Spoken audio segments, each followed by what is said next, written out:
how do you navigate this through Kenyans? How do you convince Kenyans that please look at me this way and not the other way? I'm wondering how easy, because they are partners, he speaks perhaps the language of the DP. So how do you navigate through that at the end of the day? Because Kenyans are watching first, second term, and they're seeing what's happening. Let me pick it up from where Dr. Ojwang leaves off. He comes up with the imagery of the house and the chambers in the house. And there's also the Holy of the Holies within the house, and which is a very special private place which is preserved for the owners of the house. I've elsewhere talked about the French notion of, they talk of, they call it ménage à trois.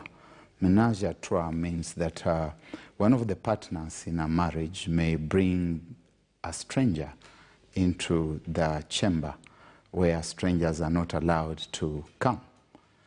Now, if that partner is the male partner, we may not be quite sure who is responsible for the progeny. The three people may emerge from that chamber, and after a while, a fourth one may be produced, and we cannot be very sure about the paternity of that fourth person. So there's a sense in which, whether we like it or not, the ODM leader, Raila Odinga, is in an informal co-presidency with President Uhuru Kenyatta. And therefore, when we distribute the gains and the liabilities under the present regime in its second term, invariably we have to bring in Raila Odinga. But we also go beyond that. We have to bring in other people. Mm-hmm. You have seen the appointments that have been made today. Tonight, yes. If you have looked at those names and scrutinized them very closely, you are seeing that there is a Davadi person somewhere. You are seeing that there's a Kalonzo Musyoka person somewhere, and others. In other words, we have got a government whose character we cannot even begin defining. And when all is said and done, the buck rests with the principal.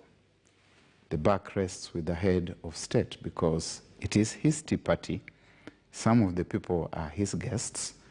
The deputy president is part of the institution of the presidency. But that institution of presidency seems to be completely dysfunctional. Indeed, government itself, as the executive, is dysfunctional. We do not know, Ken, you work in the media, and traditionally in the media we always knew when there was a cabinet meeting. I do not know whether anybody in the media today can tell us when the last cabinet meeting was held. And the country is in autopilot, basically because we put in place a strong institution that we call the public service. It keeps us rolling. Therefore, in summary, Ken, the president has unburdened his deputy of the liabilities that may be coming with this government in its second term by excluding him.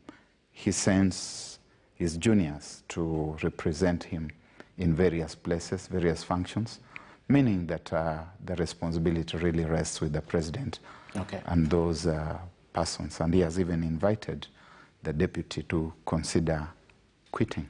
Exactly. I want to pick the conversation from the sentiments from the president last week, that the deputy, he